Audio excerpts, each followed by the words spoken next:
Hello my beautiful viewers, अस्सलाम वालेकुम, नमस्ते, सत श्री अकाल, खुशामदीद। आप सभी का चैनल पर बहुत बहुत स्वागत है। उम्मीद है, दुआ है कि आप सब लोग खैरियत से होंगे। देश और दुनिया में जो हो रहा है उस पर भी नजर बनाए हुए होंगे। आज हमारे साथ हमारे खास मेहमान अभिषेक सर जुड़ चुके हैं। आप जानते ही हैं, किसी तारुफ के मोहताज तो है नहीं, सभी ने जानते हैं। और जो बातें भारत और सारी दुनिया के लिए, जो ज्ञान इनके पास होता है, उससे हम सब लोग बहुत सीखते हैं। आपका बहुत बहुत स्वागत है सर, कैसे हैं आप? धन्यवाद यास्मीन जी। मैं बहुत अच्छा हूँ। आप कैसी हैं? और ज्ञान तो नहीं है मेरे पास, लेकिन हाँ, आप लोग से बात करके अच्छा लगता है। Thank you so much. जी सर, मैं बिल्कुल ठीक हूँ। और एक ज्ञानी की यही निशानी होती है कि वो हमेशा यही कहता है, ज्ञान नहीं है मेरे पास, लेकिन जो लोग उससे सीखते हैं ना, तो वो आगे आने वाली जिंदगी के लिए बहुत बेहतर होता है। और वही कहीं ना कहीं हमारी भी कोशिश रहती है, क्योंकि हम देखते हैं, हम भारत और भारत की संस्कृति को लेकर जो समझ रखते हैं, भारत का दुनिया में मकाम है, उसको लेकर जो समझ रखते हैं, और अब भारत को लेकर जो पॉजिटिव न्यूज आती है, कहीं ना कहीं वो भारत की इकोनॉमी पर ही नहीं, भारतीय समाज पर भी उसका एक पॉजिटिव इम्पैक्ट हो रहा है। अभी की जो खबर बहुत ज्यादा चर्चा का विषय बनी हुई है, यूएन की एक रिपोर्ट, जिसमें भारत का नाम 2010 के बाद ऐसा पहली बार हुआ है कि भारत का नाम उसमें रिपोर्ट में नहीं है। और यूएन महासचिव एंटोनियो गुटेरेस कहते हैं कि भारत ने ऐसे बहुत सारे कदम उठाए हैं, बहुत सारे ऐसे उपाय किए हैं जो सराहनीय हैं, और इस वजह से भारत का नाम उस रिपोर्ट से निकल चुका है। तो फाइनली 2010 के बाद ये हुआ है। तो हम आपसे जानना चाहेंगे उस रिपोर्ट के बारे में। और वो रिपोर्ट है children in armed conflict. Kashmir से जुड़ी हुई ये रिपोर्ट है। सर, इस बारे में बताएं हमारे दर्शकों को। देखिए, धीरे धीरे ये चीजें जो है ना, वेस्ट के साथ इंडिया जैसे जैसे क्लोज हो रहा है, तो ये हम्म। जो इंस्टीट्यूशंस हैं, जो पोस्ट 1995 के बाद एक इंटरनेशनल लीगल ऑर्डर को जो कॉन्स्टिट्यूट किया गया, और इंटरनेशनल इकोनॉमिक ऑर्डर को जो कॉन्स्टिट्यूट किया गया, उसमें कुछ इंटरनेशनल इंस्टीट्यूशंस बनाए गए। और वो जो इंटरनेशनल इंस्टीट्यूशंस बनाए गए थे, वो बेसिकली वेस्टर्न जो understanding of the world order है, जो उनको दुनिया से चाहिए था, क्योंकि उसके पहले तक वही दुनिया पे रूल कर रहे थे। आप अगर देखें तो यूरोप जो है वो दुनिया पे रूल कर रहा था। तो उन्होंने अपने हिसाब से अपनी समस्याओं के से निजात पाने के लिए, उसका हल ढूंढने के लिए इस तरीके की इंस्टीट्यूशंस बनाई। उसमें यूनाइटेड नेशन एक प्रमुख इंस्टीट्यूशन है। और भी इंस्टीट्यूशंस हैं, जैसे ब्रिटेन वुड इंस्टीट्यूशन हो गया आपका, आईएमएफ, वर्ल्ड बैंक, फिर आईटीओ था जो बाद में वर्ल्ड बैंक के रूप में बना। तो यूनाइटेड नेशन की जो सबसे अच्छी बात थी, या जो मेन कंट्रीब्यूशन है, वो था कि United Nation wanted to prevent states from going to war, arm conflict जिसको आप कहती हैं। आज की डेट में वॉर जैसा वर्ड यूज होना बंद हो चुका है। War has become kind of an, समझ लीजिए, ओवर यूज्ड, या I mean depleted word. I mean it's no more in use anyway. So it has lost its relevance. अब आर्म कॉन्फ्लिक्ट की बात होती है, क्योंकि आर्म कॉन्फ्लिक्ट को अंडरस्टैंड करना ज्यादा इजी है। वॉर के बहुत कॉम्प्रिहेंसिव कॉन्सिक्वेंसेस होते थे। हम्म।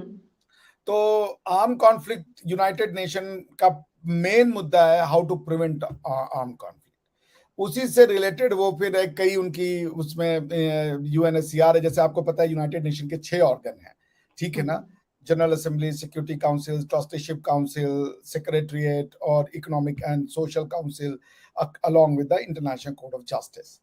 So जो इकोसॉक है, that is a body responsible to determine और इम्प्रूव द ह्यूमन राइट्स। क्योंकि यूनाइटेड नेशन ने एक नए वर्ल्ड ऑर्डर को पूरे तरीके से कॉन्स्टिट्यूट जब करने की कोशिश की, तो उन्होंने उसमें बहुत से फाउंडिंग प्रिंसिपल डाले। जब यूनाइटेड नेशन का चार्टर आया, उसी के साथ साथ universal declaration on human rights भी आया, जिसमें उन्होंने जो, और ये आपको ध्यान रखना पड़ेगा कि it was basically United Nations European countries, because Europe he main उस समय टोटल 40 या 45 या 50-55 स्टेट थे, जो मेनली यूरोपियन स्टेट हुआ करते थे, जो क्रिश्चियन स्टेट थे। तो यूरोप ने पहली बार ये डिसाइड किया कि they have to move away from divinity and recognise popularity, constitutionalism.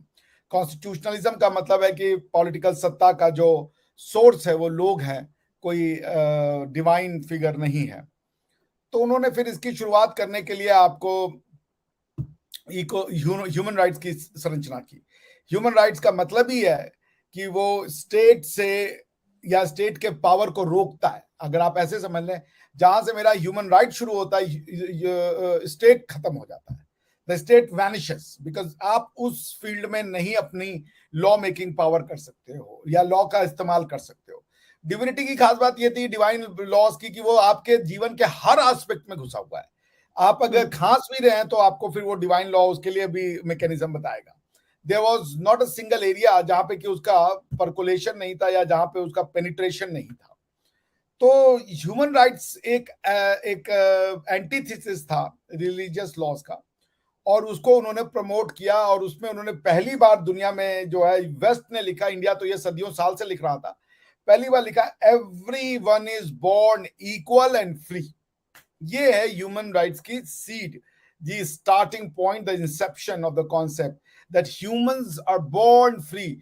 और यही है रूल ऑफ लॉ का seed, that humans are born equal and born free. ये जब तक आप नहीं कहेंगे कि मनुष्य पैदा फ्री होता है और समान होता है, तब तक आप रूल ऑफ लॉ नहीं कर सकते।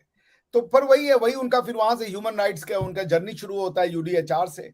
इकोसॉक उसका इंस्टीट्यूशन है, इकोनॉमिक एंड सोशल काउंसिल। उसमें फिर उन्होंने कई बॉडीज बना रखी हैं मॉनिटर करने के लिए, और यूनाइटेड नेशन ने अपने ह्यूमन राइट्स की एजेंसी को फॉरवर्ड करने के लिए 3-4 फिर इंटरनेशनल इंस्ट्रूमेंट भी बनाए, जिनका मेन है international covenant on civil and political rights and international covenant on economic and social and cultural rights. ठीक है ना। तो सिविल एंड पॉलिटिकल राइट्स में फिर उन्होंने जो है वो, उसके अलावा फिर convention for the protection of children, ऐसे करके विमेन एंड चिल्ड्रन, ऐसे करके सीडॉ जिसको आप कहते हैं। तो उस तरीके के और भी उन्होंने कन्वेंशन लाए जो कि चिल्ड्रंस की लाइफ, बच्चों की जो राइट्स है उसको प्रोटेक्ट करता है। और फिर इनको मॉनिटर करने के लिए उन्होंने कुछ एजेंसीज का निर्माण किया, और उन एजेंसीज में एक इंडिया को जो है, फिर मैंने आपको जैसा कहा कि ये एजेंसीज एक तरीके से ब्लैकमेल करने का काम करती थी दूसरे देशों को, जो कि यूरोपियन देश नहीं होते थे, कि आप ह्यूमन राइट्स वायलेट कर रहे हो तो हम आपके अगेंस्ट में ये एक्शन लेंगे, वो एक्शन लेंगे, और आपको यूनाइटेड नेशन में डाल देंगे, ये वो। तो अब कश्मीर में यूनाइटेड नेशन में जो बच्चों की, मतलब कश्मीर में इंडिया ने जो कदम उठाए थे, जो पत्थर वाले बच्चे पत्थर मारते थे, फिर उनके अगेंस्ट में पैलेट गन या इस टाइप की जो चीजें इंडिया उठाता था, उन्होंने इंडिया को प्रेशराइज करने के लिए डाल दिया इस ग्रुप में, कि आप जो है, आपके जो एक्शंस हैं कश्मीर में, वो चिल्ड्रन राइट्स का वायलेशन करते हैं। तो अब जैसे ही अमेरिका और मोदी जी की वो शुरू, मतलब जो ये वाला हुआ है बाइडेन के साथ, हालांकि स्टार्टिंग पॉइंट जो जिसे कहते हैं कि ब्रेकिंग ऑफ थॉ, वो तो ओबामा के साथ शुरू हुआ, लेकिन Biden has taken it to several notch ahead. तो बाइडेन के साथ जब वो हुआ, तो फिर अब इंडिया को भी ये असर्ट तो करना ही है ना, कि अब बिकॉज की वेस्ट को चाइना और रशिया जो है एक नेक्सस ऐसा आ रहा है जो फ्री वर्ल्ड को एक बहुत बड़ा थ्रेट है। तो इंडिया जो है वो फ्री वर्ल्ड के ही दायरे में रहे और वो नॉन फ्री वर्ल्ड में ना चला जाए, इसके लिए वेस्ट को इंडियन कंसर्न्स को रिकॉग्नाइज करना था और अपने साथ रखना था और इंडिया के साथ जुड़ना था। तो इंडिया असर्ट कर रहा है कि भाई कश्मीर पे अब हम आपका ये प्रेशराइजेशन नहीं हम सहेंगे, कि आप हमको, कई ऐसे जगह हैं जहां पे कि हमसे भी बुरे वो बच्चों के साथ ट्रीटमेंट हो रहे हैं, लेकिन आपने उन्हें तो नहीं वो उस लिस्ट में डाला, हमें डाल रखा है। ऐसा क्या हम कश्मीर में करते हैं बच्चों के साथ कि आपने हमें वहां पे डाल रखा है?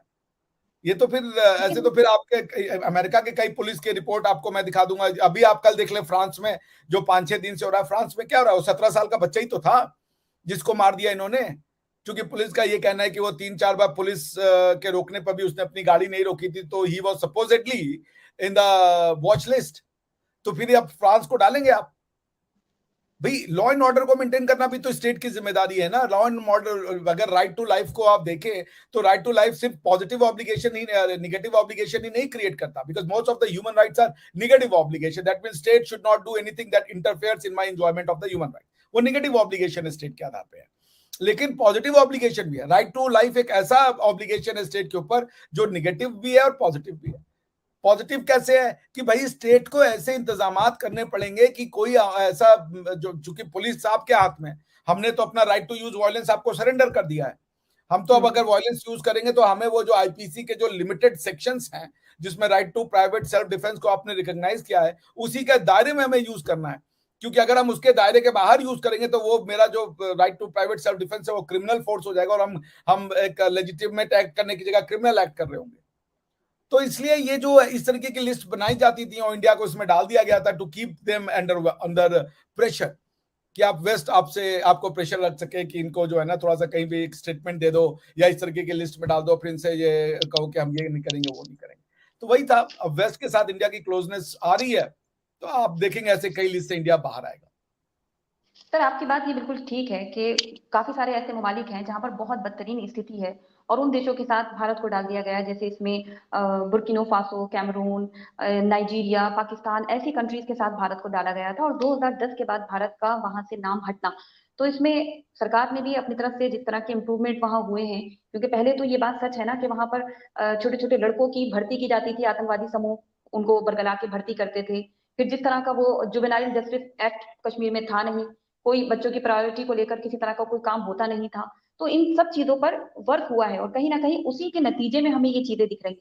और काबिल गौर बात यह है कि ये पूरे भारत की नहीं, केवल जम्मू कश्मीर से जोड़कर इस रिपोर्ट में डाला गया था भारत को।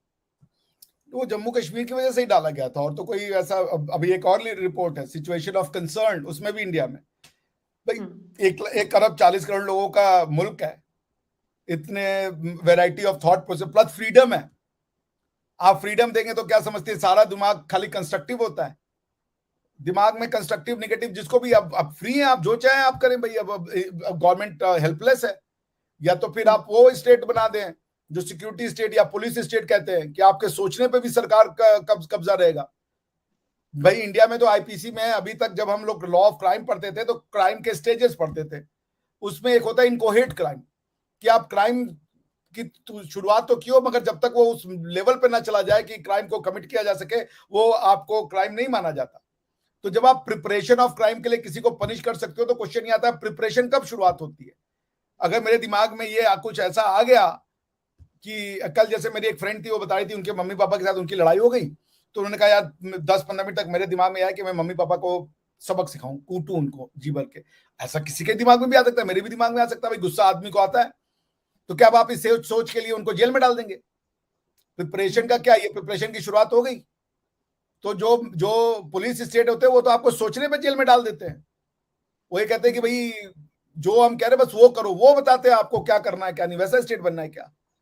अगर फ्री सोसाइटी है तो दुनिया में यार हर कोई कुछ भी सोच सकता है, कोई कुछ भी कर सकता है। कोई मेरे को आके कल रोड पे 2 थप्पड़ मार दे, मैं क्या कर सकता हूँ भाई? वो आदमी फ्री है कुछ भी करने के लिए। अगर मैं उसको ओवर पावर कर सकूंगा तो उसको 2 घूंसा दूंगा, अगर ओवर पावर नहीं कर पाऊंगा 2 थप्पड़ लेके घर में आ जाऊंगा, पुलिस में जाके कंप्लेन करूंगा। कल को मैं आपके साथ स्पीच कर रहा हूँ, आपके साथ टॉक कर रहा हूँ, कोई नीचे लिख दे अभिषेक के साथ कुछ आता नहीं है, ये एकदम लोड़ू आदमी है, क्या कर लेंगे हम? इसमें फ्रीडम है। आप, मैं बहुत बड़ी क्लासेस लेता हूं, उसके बाद जो बच्चे आते हैं उनको कुछ समझ में नहीं आता, वो आकर के बोलते सर ये आपने जो बोला यही है, मैं उसका वो बोला ही नहीं होता, कुछ और बोला होता हूँ, उनकी समझ में वो आ रहा होता है। तो आप पॉइंट ये है कि अब आप ये जो इस तरीके के रिपोर्ट्स और कंसर्न है, ये बस एक प्रेशर टैक्टिक्स होती हैं। अब आपको ऐसे भी रिपोर्ट मिलेंगे कि हंगर इंडेक्स है, इंडिया पाकिस्तान से नीचे, अफगानिस्तान से नीचे, भूटान से नीचे, नेपाल से नीचे। अरे भाई सबसे नीचे डाल दो इंडिया को। 80 करोड़ लोगों को बैठ के खाना मिला।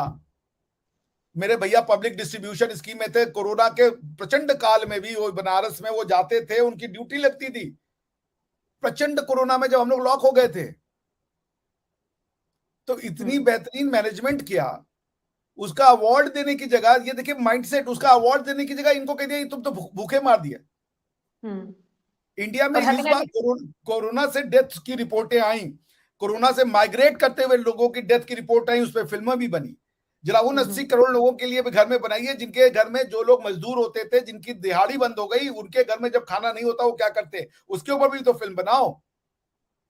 आप दोनों दिखाओ, दोनों जरूरी है। जो जो दर्द हुआ, गवर्नमेंट ने भाई एक सोच समझ के डिसीजन लिया, वो डिसीजन में ये भी एक फॉलो आउट होगा कि लोग घर, उनकी नौकरियां खत्म हो जाएंगी, वो घर जाएंगे, वो ह्यूमन ट्रेजेडी होगी, वो नहीं एनालाइज कर पाए, and it resulted in creating an havoc.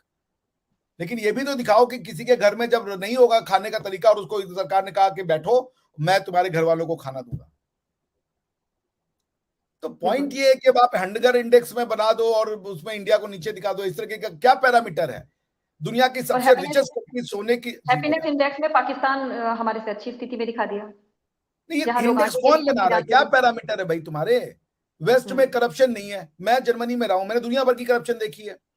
मैं मकानों में रहता था, 500 यूरो मैंने डिपॉजिट किया, जब मेरा घर वहां से छोड़ने का होगा मकान मालिक आएगा, यार ये तोड़ दिया वो तोड़ दिया। मुझे समझ में आ रहा है मूर्ख बना रहे हो तुम मुझे।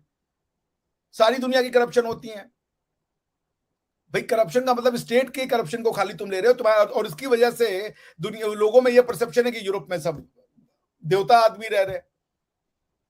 इस परसेप्शन से आदमी जाता है यूरोप में कि गोरा है तो देवता है, क्योंकि वो इंडेक्स आ रही है स्वीडन में, इंडेक्स में 0, हैप्पीनेस में कितने लोग हैं स्वीडन में? 1 करोड़ लोग हैं। 1 करोड़ लोगों के लिए मैनेजमेंट कितना मुश्किल है। अब हमारे यहाँ इसके 140 गुना लोग हैं। सबको खुश रहना है, सबको फ्रीडम भी देनी है, उसकी जो चाहे वो कर ले। तो भाई कुछ लोग तो ऐसी थ्योरी लेके बैठे हुए कि इंडिया को डिस्ट्रॉय करो, इंडिया के कल्चर को डिस्ट्रॉय करो। उनको भी फ्रीडम है। कुछ लोगों का सपना है कि इंडिया खत्म ही हो जाए और वो वहां पे कोई दूसरी तरीके की कोई रिवोल्यूशन ले आएंगे। अब उनको भी आपको डील करना है। इंडिया को एग्जिस्टेंस में आपको उनको भी अलाउ करना है जो इंडिया की एग्जिस्टेंस को एक्सेप्ट ही नहीं करते। ये है beauty. And that law and governance would be difficult. अब आप सोचिए कि ये इंटेलेक्चुअल डिसऑनेस्टी की जो कंट्री सोने की चिड़िया थी, जिस कंट्री का ट्रेड रूट ढूंढने के लिए तुम वो क्या कहते हैं केप ऑफ गुड होप ढूंढे, क्योंकि जो सेंट्रल एशियन से वो जाकर के बैठ गए थे एनाटोलिया पे, यानी कि जो रास्ता यूरोप को और एशिया को जोड़ता था। तो तुमको अगर इतना ही ये गरीब और थर्ड वर्ल्ड नेशन था तो क्यों ढूंढे तुम केप ऑफ गुड होप? क्यों कोलंबस निकला इंडिया को ढूंढने? तुमने अपनी रिचेस बनाई हमारे से और अपनी किताबों में हमें थर्ड वर्ल्ड डाल दिया। हम थर्ड वर्ल्ड हैं। दुनिया की पहली नाली जिसे कहते कि एक टाउन प्लानिंग वाला स्टेट हमने दिया। मोहनजोदाड़ो हमारे लोगों ने बनाया। एकम सत बहुधा विप्रादि की सब सही है ये कहने वाले कि सारे रिलीजन सही है, फ्रीडम ऑफ रिलीजन हमने दिया। आप तो सारी चीजों में रोल बैक किए। आप तो दुनिया में गए लोगों को बताने की भाई एक गॉड है, एक गॉड है, फिर आपने रोल बैक कर लिया कि नहीं नहीं नहीं फ्रीडम ऑफ रिलीजन होना चाहिए। हमने तो कभी फ्रीडम ऑफ रिलीजन पे रोक नहीं। हमने कहा तुम्हारा भी रास्ता सही, हमारा भी रास्ता सही, तुम भी सही हम भी सही। तो जिस फ्रीडम ऑफ रिलीजन को देने के लिए आपको रेनेसां से गुजरना पड़ा, वो हमारे यहाँ के सज्जन हजारों वर्ष पहले सोच चुके थे। सर्वे संतु सुखिना कहने वाले हम हैं भाई। और सर्वे संतु जब हम कहते हैं तो हम सिर्फ आदमियों की बात नहीं करते, हम तो जीव जंतु प्रकृति सबकी बात करते हैं। तो उसके बाद भी हम थर्ड वर्ल्ड नेशन है यास्मीन जी, और ये यूरोप वाले फर्स्ट वर्ल्ड नेशन है। पहली किताबें लिखने वाले हम, सिविलाइजेशन बनाने वाले हम, मैथ्स और फिजिक्स और केमिस्ट्री में एक्सेल करने वाले हम, लेकिन हम है थर्ड वर्ल्ड और ये है फर्स्ट वर्ल्ड। जिन्होंने गैलीलियो को इसलिए लिंच कर दिया कि उसने बेचारे ने कहा कि अर्थ जो है वो सूर्य के चक्कर नहीं लगाती है, बल्कि सूर्य जो है वो अर्थ के चक्कर नहीं लगाता है, बल्कि अर्थ सूर्य के चक्कर लगाती है। मार दिया उसको, लिंच कर दिया। और 350 साल बाद वेटिकन ने माफी मांगी कि वो सही है। अब इसका मतलब समझ नहीं, अगर वेटिकन ने कहा कि अर्थ चपटी नहीं है तो इसका मतलब क्या होता है? आपको समझ में आ रहा है? तो हमने तो कभी नहीं मारा किसी को ये कहने के लिए कि अर्थ चपटी है। हमारे यहाँ तो जब वेद आए उसके बाद चरवाक आ गए, चरवाक ने कहा यार वेदों में बकवास फिलॉसफी लिखी है। हमने कहा आप भी ऋषि। आज चरवाक पढ़ाए जाते हैं, चरवाक फिलॉसफी बकायदा पढ़ाई जाती है। तो हमें आप कह रहे हो कि हम थर्ड वर्ल्ड है, हमें आप टॉलरेंस सिखा रहे हो। टॉलरेंस मतलब अब आप ये क्या कहें, ये सारे रिपोर्ट मोटिवेटेड होते हैं। इनके पैरामीटर्स कौन सेट करता है मुझे समझ में नहीं आता। अपने हिसाब से यूरोप के हिसाब से पैरामीटर सेट कर रहे हो यार। अब ये स्वीडन में 1 करोड़ लोग हैं, डेनमार्क की पॉपुलेशन कितनी है आपको पता है? डेनमार्क में 58 लाख लोग रहते हैं। और सारा यही देश टॉप करते हैं, नॉर्वे, डेनमार्क, स्वीडन, जापान। इनकी 1 crore, even Saudi Arabia 3 crore की आबादी के साथ इन्हीं कंट्रीज को। तो ये हमें भी समझ में नहीं आता किस तरह का पैरामीटर सेट होता है भाई। 5 lakh square kilometre, 5.5 lakh square kilometre, यानी इंडिया की 33 लाख स्क्वायर किलोमीटर है। तो इंडिया का ऑलमोस्ट, इंडिया उसका 6 गुना है। आप 1/6 होकर के और सिर्फ 1 करोड़ लोगों को आपको मैनेज करना है। और उसके पहले भी आज से 50 साल, अरे आज से 100-270 साल पहले तो आप लड़े ना। आपने मारकाट मचाई ना। हमने मारकाट कब मचाई? हम तो मरे कटे। कभी आप आ गए वर्ल्ड वॉर 1 लेके, कभी वर्ल्ड वॉर 2 लेके आ गए, कभी कोई और आ गया लेकर के अपनी फिलॉसफी की भाई ये आज सब गलत हो रहा है। हमें मारा गया। और फिर अब ये है कि हम प्रोसिक्यूटर हैं। जो प्रोसिक्यूटेड है उसको अब ये थ्योरी इंडिया में चलती कि ये प्रोसिक्यूटेड है। ये गलत लोग हैं। ये तो अब आप ये this is the beauty of theory. कल मुझसे किसी ने बातचीत कर रहे थे कि भाई यूसीसी क्यों नहीं आ रही है, तो उन्होंने कहा जिस कंट्रीज में शरिया लॉ है वहां तो क्राइम ही नहीं होते। तो मैंने उनसे कहा क्राइम दो तरीके से नहीं होते हैं, एक तो ये कि क्राइम वाकई में अच्छे लोग हो तो ना हो रहे हो, दूसरा वो है कि क्राइम की डेफिनेशन बदल दीजिए आप। जैसे रेप होने के लिए दोनों पार्टी का कंसेंट होना जरूरी है, आप एक पार्टी का कंसेंट हटा दीजिए, वो रेप ही नहीं होगा।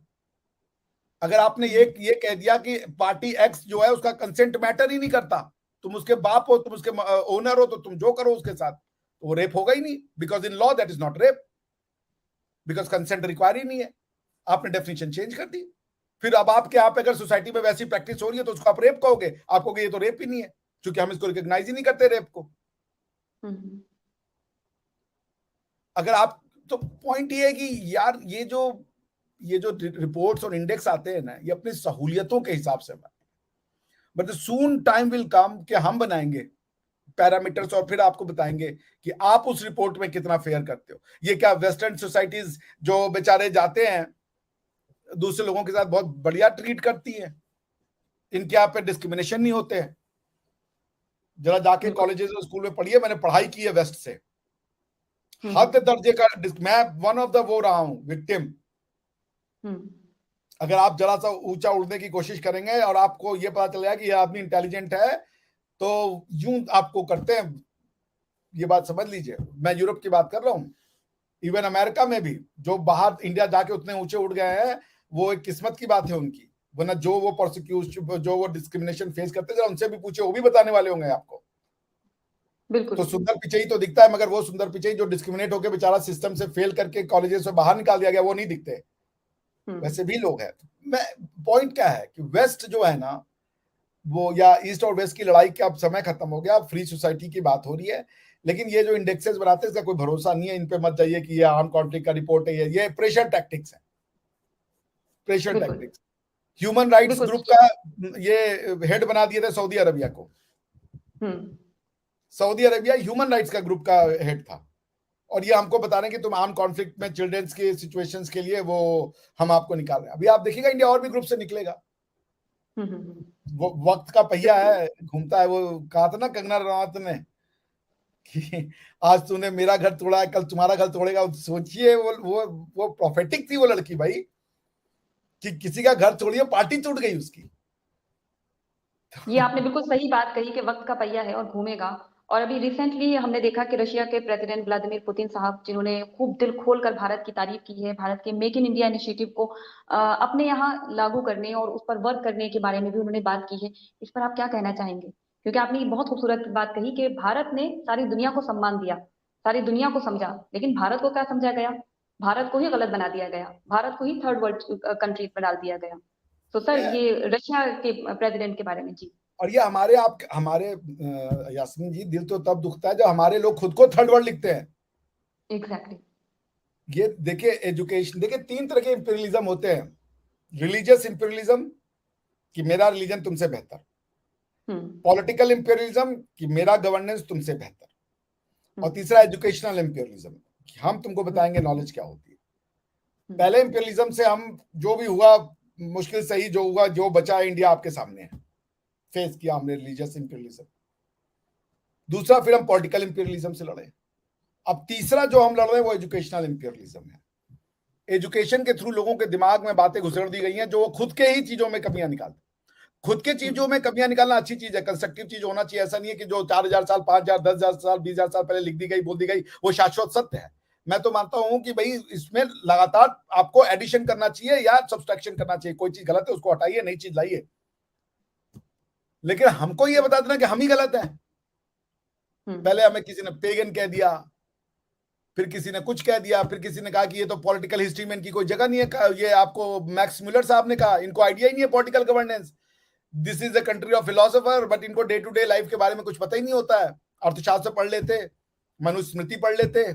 अब मनुस्मृति को भी, अब अगर मान लीजिए मनुस्मृति में कोई गलत चीज लिखी हो तो जाके तुम उसको ठीक करोगे या पूरी किताब के ऊपर तिल डाल दोगे? हर किताब में ऑब्जेक्शनेबल चीजें लिखी हैं जो आज के समय का आदमी उसको नहीं डाइजेस्ट कर सकता। और इंटरप्रिटेशन की भी बहुत बड़ी बात होती है कि आप उसको देख कैसे रहे हो, किस नजरिए से रहे हो। तो रशिया का जो है, रशिया को ये बात समझ में आ रही है, ईस्ट यूरोप भी वेस्ट यूरोप का बहुत बड़ा शिकार रहा है। मैं जानता हूं रशिया कौन है, ईस्ट यूरोपियंस है ना। जब आप एक ईस्ट यूरोपियन से पूछिए, वो गाली देते हैं वेस्ट यूरोपियन को, ये तो रेसिस्ट लोग हैं। तो ईस्ट यूरोप में जो पुतिन है वो इंडिया के, वो सिर्फ मेक इन इंडिया पे मोदी की तारीफ नहीं कर रहे, वो ये उनके कहने का ही मतलब था कि अगर इंडिया मेक इन इंडिया कर रहा है तुम भी अपने आप बनाओ, इंडस्ट्रियल रिवोल्यूशन शुरू करो फिर से, क्योंकि अब हम जो है वो चीजें इंपोर्ट कर रहे हैं। जैसे रशिया सुखोई तो बनाता है बट उसके पास कमर्शियल प्लेन बनाने का पावर नहीं है। अगर उसको रशिया को एयर फ्लोट चलाना है, अपनी कमर्शियल एयरलाइन चलानी है, तो उसको या तो बोइंग से खरीदना पड़ेगा और या तो एयरबस से खरीदना पड़ेगा। फार्मास्यूटिकल में इंडिया के ऊपर डिपेंडेंस उनकी 100% है, मैं जानता हूं।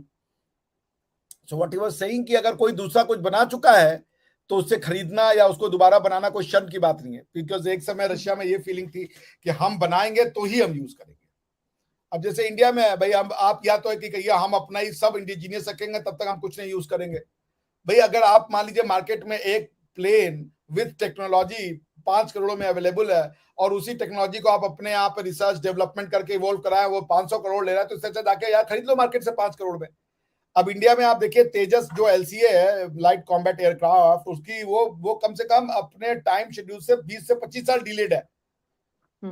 उसको कभी कावेरी इंजन नहीं बन रहा है, कभी कुछ नहीं बन रहा है, कभी ये नहीं बोला। अभी वो MK2 पे आए हैं, उन्होंने सक्सेसफुल उसका वो किया, धीरे धीरे थिंग्स आर फ्लाइंग ऑफ। तो अगर आप उतने में पूरी टेक्नोलॉजी खरीद सकते हो तो जाके मार्केट से खरीद लो उस टेक्नोलॉजी को अपने आप पे बनवाने के लिए। फिर आप जैसे इंडिया जो क्लॉज करता है कि मेक इन इंडिया में क्या होगा कि आप आओगे, टेक्नोलॉजी दोगे, हमारे यहाँ बनाओगे, तो हमारे यहाँ के लोगों का जो है साइंस एंड स्किल और जो साइंस एंड टेक्नोलॉजी और प्लस जो स्किल डेवलपमेंट होगा वो एक इंडिजीनियस अंडरस्टैंडिंग खड़ेगा। क्योंकि आपके पास अगर आप कार बना चुके हो तो बेचो अपने लोगों को, हम तो तभी खरीदेंगे जब टेक्नोलॉजी दोगे हमको। और आपके पास भी मार्केट, एक समय के बाद यूरोप के पास कितना मार्केट है, तुम कार बनाओगे और यूरोप की टोटल पॉपुलेशन में कितने लोगों को कार खरीदने की क्षमता है। मैंने जर्मनी में 6 साल अपने जिंदगी का बिताया है, मैं जानता हूं एक एवरेज जर्मन 1200 से 1500 यूरो ही कमाता है, उसकी जिंदगी बहुत टफ है। जर्मनी एक बहुत रिच कंट्री है, जर्मन आर नॉट रिच, बहुत टफ लाइफ जीना पड़ता है उनको। बेयर मिनिमम उनको गारंटी कर दिया गया, बट लेबर उनके लिए बहुत है, उनको लेबर करना पड़ता है वो 1700-1800 यूरो कमाने के लिए। एक एवरेज लाइफ जीते हैं बेचारे।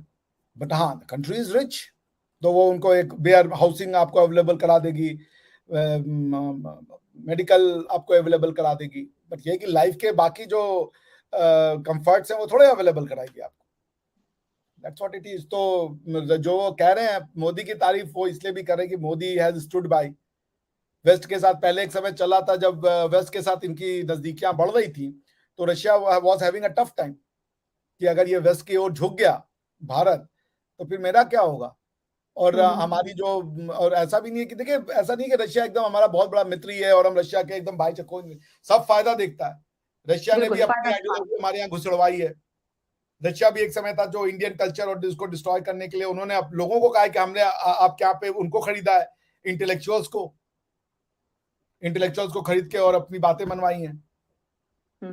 तो कोई किसी का परम दुष्ट मित्र वो नहीं होता। हाँ, ये है कि भाई हम रशिया को छोड़ नहीं सकते, बट रशिया यूएसएसआर तो नहीं है। USSR was a different league all together. USSR created a bipolar world. Russia is one of the countries, 15 crore लोग हैं, $1.8 ट्रिलियन की इकोनॉमी है। तो वही है कि अब यूएसएसआर और रशिया को तो आप सेम नहीं कंपेयर कर सकते ना। तो अब Russia is also struggling to find its place in international order. अब रशिया की वो कटिंग एज टेक्नोलॉजी और ये सब जो थी एक समय, वो नहीं वो अफोर्ड कर सकते, उतना पैसा नहीं है। तो दे ऑल्सो नीड इंडिया। तो वो इंडिया को पहले, इंडिया बैडली नीडेड यूएसएसआर। हम लोग कुछ नहीं थे, हमें गरीब कर दिया गया था, हमारी इकोनॉमी डिस्ट्रॉय थी, हमारा सोशल फैब्रिक डिस्ट्रॉयड था, पार्टीशन का दुख हमने झेला, गरीबी हमने झेली, सब कुछ झेला। तो हमें तो we were left into coma 1947 में।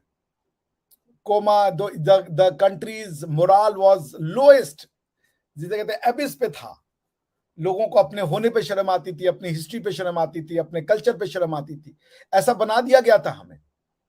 किसी ने हमें हमारे रिलीजियस बिलीफ के लिए, जो हमारे धार्मिक बिलीफ थे उसके लिए कमेंट किया, किसी ने कहा तुम्हें पॉलिटिक्स नहीं आती, किसी ने कहा तुम लोग गंदे लोग हो, तुम्हें इकोनॉमिक्स नहीं आता। जो आ रहा था हमें बता रहा था। अंग्रेज आए बोले पॉलिटिक्स नहीं आती, कम्युनिस्ट आए बोले इकोनॉमिक्स नहीं आता, ये बाहर के ये सेंट्रल एशियंस आए और अरब्स आए बोले रिलीजन नहीं आता। सब हमें ये बता के चले गए। तो एक मोराल इस कंट्री का लोगों ने धंसा दिया एकदम नीचे।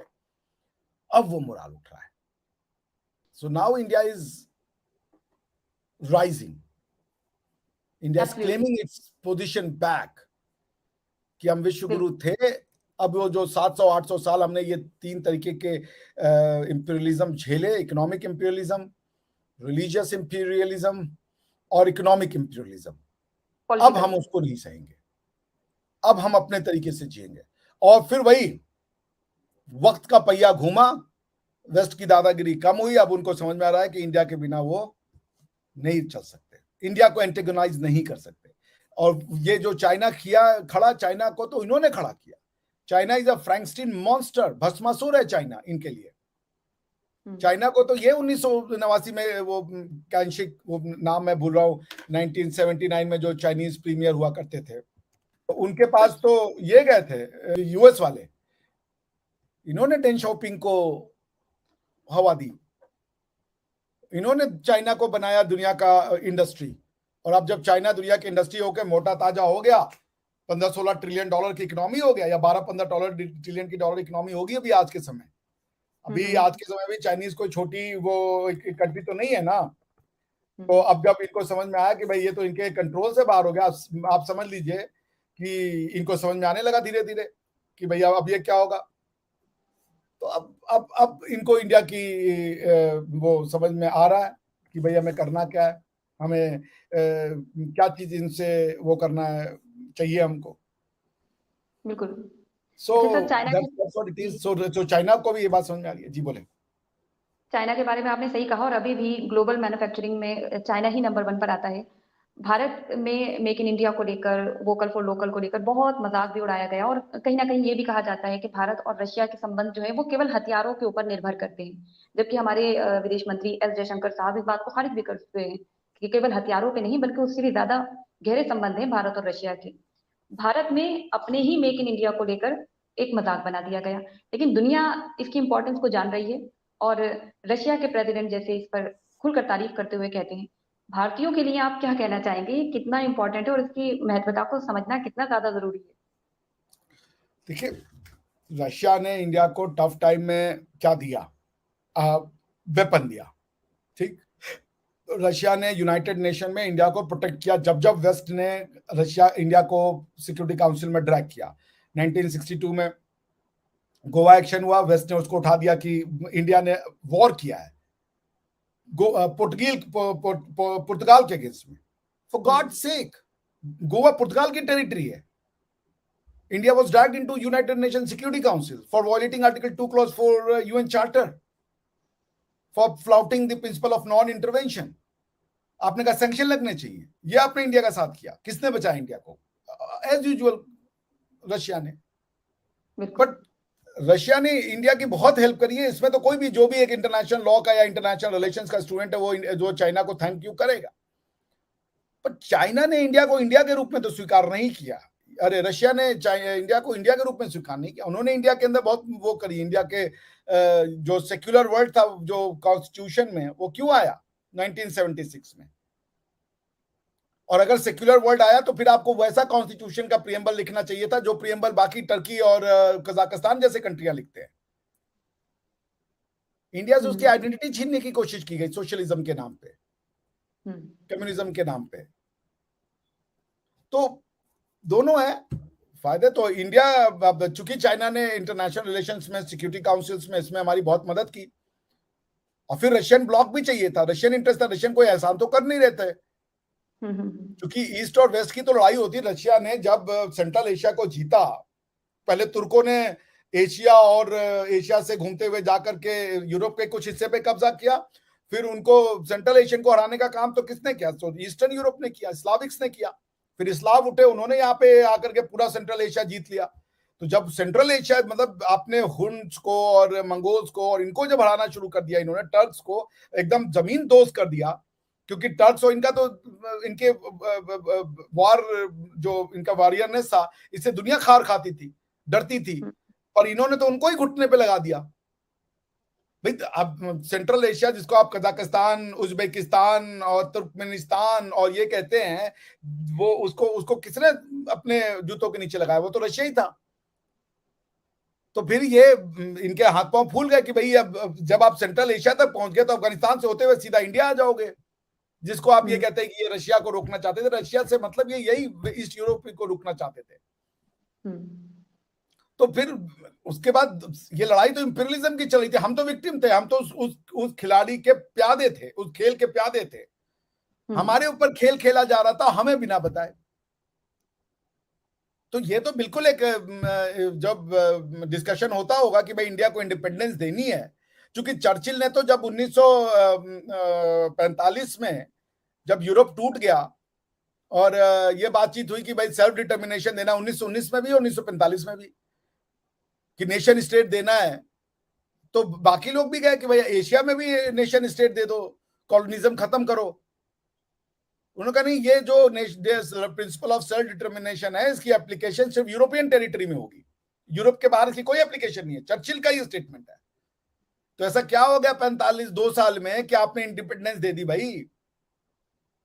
क्योंकि इनको ये समझ में आ चुका था कि ये जो जब रशिया के लाई के साथ मिलकर इन्होंने लड़ा, चैम्बरलिन की वो चर्चिल इलेक्शन हारे, उसके बाद एटली की गवर्नमेंट बनी जो कि लेबर की थी,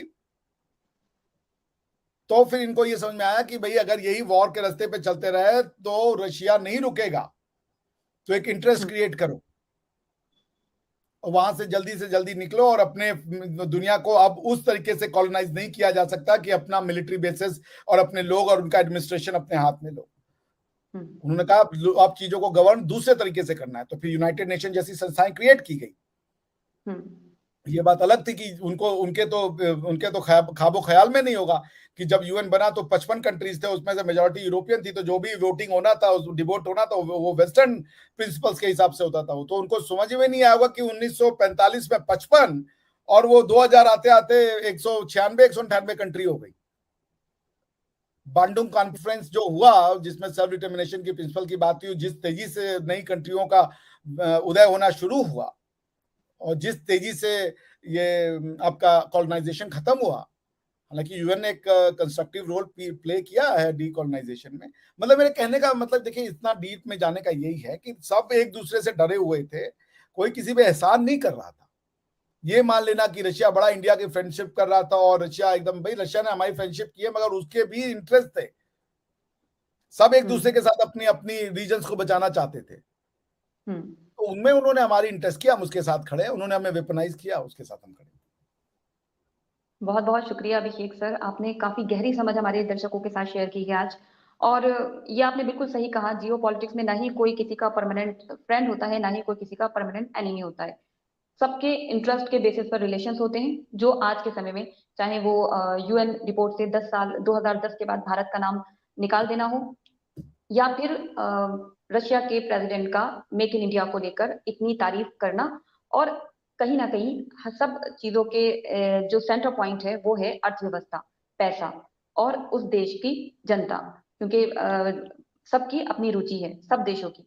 तो बहुत बहुत शुक्रिया सर, आपने बहुत ही गहरी समझ हमारे दर्शकों के साथ शेयर की है। हम उम्मीद करेंगे कि हमारे दर्शक भी इस वीडियो को उसी तरह से ज्यादा लोगों तक पहुंचाएं, ज्यादा से ज्यादा इस चीज को शेयर करें। और सर ने एक बहुत अच्छी बात कही कि भारत को किसी भी तरह का कुछ, अगर किसी रिपोर्ट से हमारा नाम वापस लिया जा रहा है, किसी गलत रिपोर्ट में हमें डाला गया है, क्योंकि पैरामीटर्स क्या हैं हमें भी नहीं मालूम, इतनी बड़ी देश को किस तरह से डाला जाता है किसी रिपोर्ट में और किस तरह से निकाला जाता है, वो हम सब समझ रहे हैं। तो ऐसे में हम भारतीयों को इस चीज पर गर्व करना चाहिए कि भारत के ऊपर कोई एहसान नहीं कर रहा है, भारत को कुछ इस तरह से करके, बल्कि भारत अपनी यथा स्थिति में आ रहा है।